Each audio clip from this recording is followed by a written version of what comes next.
Ampuliriza omulungi, nkwaniriza mu katabo kaffe Nakuteba y'omu. Katono nnyo okujjukiza we twafundikirira essuula yaffe eyayita.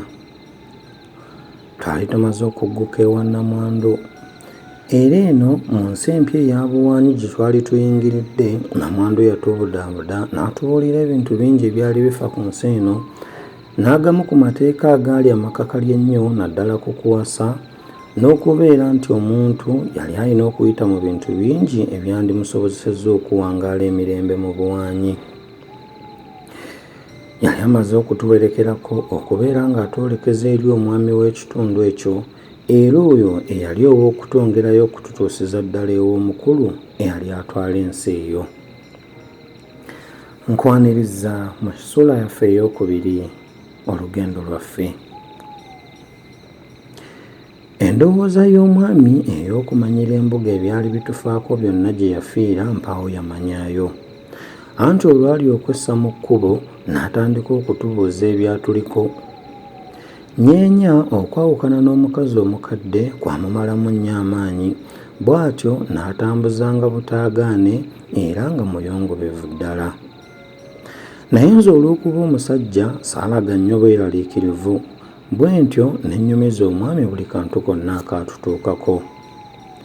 Mu kunyumya kwange ebbanga lyonna neewalanga nnyo okulaga omwami nti Nyeenya yali muganzi wange, naye olw'okuba ng'omwami yali amanyi bulungi amateeka, yambuuzabuuzanga ebibuuzo bingi ku Nyeenya okutuusa lwe namutegeeza nti bwe nalita ye n'alikwata. Omwami yatubuulira ebintu bingi ebyali bifa ku nsi gye twali tuyingidde. Amateeka gonna yagatuyitiramu mu ngeri y'emu ng'omukadde bwe yagatunnyonnyola, naye ye n'ayongerako n'amalala Nnamwandu g'ataatuukako. Etteeka ly'okuwasa n'okufumbirwa nga kkakali nnyo e Buwaanyi. Nnamwandu bye yatunnyonnyolako byali bitono, omwami Kateeyanira yatubuulira bingi.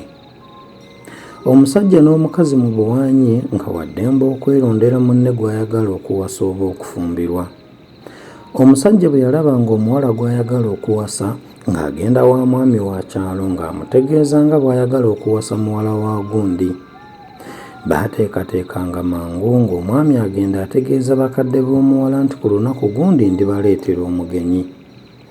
Abazadde baamanyanga bamanya nti baleeta mulenzi ayagala okuwasa muwala waabwe.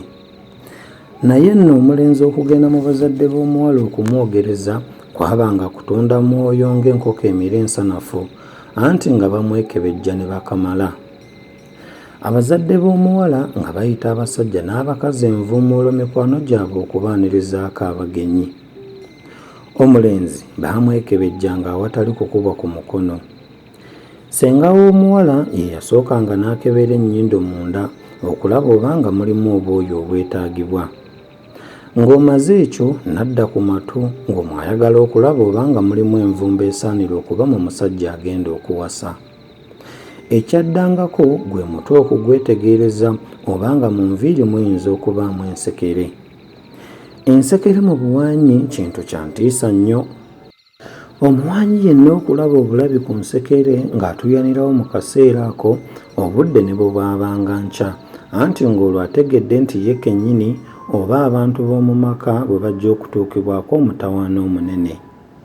Naye eky'ekitalo ng'enkukunyi abawaanyi bazaagala nnyo olw'okuba n'emikisa egy'okuzaala, okugaggawala, okubaza ebirime n'okuwangaala. Ssenga w'omuwala olwo n'alyoka akomekkerezaayo emimwa n'akamwa, ng'asooka kugamba mulenzi ku bunira alabe emimwa oba gy'atereera bulungi, olwo n'alyoka amulagira okwasama. Ng'asookera ku lulimi n'alwekebejja n'enkolokolo yaalwo n'agituukako. Okwo kwe yavanga n'akebera amannyo. Omukebezi ye yeesalirangawo amannya agaamusanyusanga, ng'ayinza okwagala ag'engereka, oba ag'akasenge, oba ag'entalagga, oba ag'akagongo, oba agalimu akazigo. Kyokka ng'amannya ag'embazzi oba amasongovu ennyo nga tegatera kwagalibwa. Ssenga bwe yamalanga ogugwe, omuwala yennyini n'akebera omulenzi ye nga bwe yalabanga, era omuwala yaweebwanga omukisa okwesalirawo obanga omulenzi amusiimye oba tamwagadde. Okukebera nga kuwedde, omuwala ne ssengaawe baddangayo emmanju. Kale nno omulenzi bwe yabanga asiimiddwa ng'omuwala akomawo ng'akyusizza ebyambalo bye era ng'ayambadde n'akakomo. Yajjanga n'omwenge mu kaleku n'aguwa omulenzi, olwo omulenzi n'alyoka agunywa gwonna ng'afukamidde wakati mu ddiiro. Naye omuwala bwe yabanga tasiimye mulenzi nga bw'agenda ne ssengaawe ate n'adda nga bwe yagenze, olwo ng'omwami w'ekyalo n'omulenzi basituka busitusi nga bagenda nga tebasiibudde. Ate ye omuwala bwe yalabanga omulenzi n'amusiima ku lulwe nga kiwedde. Omuwala n'abazadde be baagendanga bugenzi wa mwami nga bamutegeeza. Olwo omwami n'agenda ategeeza omulenzi nga bwe balikyaza abagenyi ku lunaku gundi.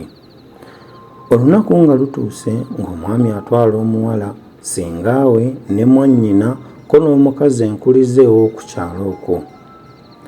Omuwala olwayingiranga mu nju yagendanga buterevu n'atuula ku mubiri gwa nnyazaala we, era ekyayawulanga nnyazaala we ku bakazi abalala bonna y'endeku y'omwenge n'akambe ebyamubeeranga mu maaso awo wansi ku ddiba. Nnyina w'omulenzi yawambaatiranga buwambaatiza omuwala agenda okufumbirwa mutabani we, n'omuwala ne yeewombeeka ku mubiri ne mu kifuba kya nnyazaala we ng'alaga nti afuuse mwana kubanga atudde ku mubiri munne kwe yalererwa, era ali mu kifuba okuli amabeere munne ge yayonkako. Omuwala olwavanga ku mubiri gwa nnyazaala we ng'asitula endeku omwabanga omwenge ng'agitwalira omulenzi nga bombi bafukamira mu ddiiro amatiitiiri nga banywera omwenge ogwo mu nseke ezaabanga ebbiri nga bagumalamu ng'olwo omukolo gw'okwogereza guwedde. Omuwala n'abantu be nga basiibula nga baddayo. Ebyaddiriranga ng'omwami w'ekyalo yabikola.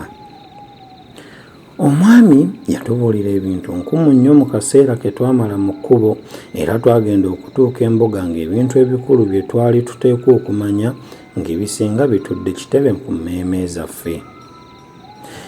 Twali tuli kumpi okutuuka embuga, omwami n'atugamba okusiibulagana kubanga twali tugenda okuyingira ekisaakaate.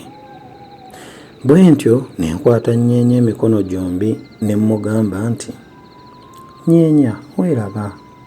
Ogumanga mukwano gwange. Emizimu gy'ebubebbero osanga gitulabaganyaako nate."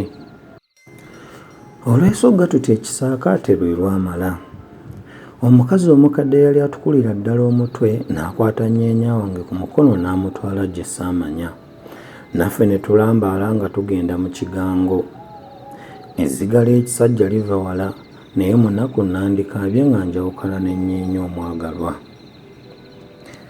Ompuliriza omulungi, olwakadde akatasigaddewo kutuwanirira kusukkako wano. Nzikiriza tukome wano olwaleero. Bwe tujja okutandikira omuluuyi omundi, Lugaba bw'aliba nga akkiriza. Akuume atakumira mpeera.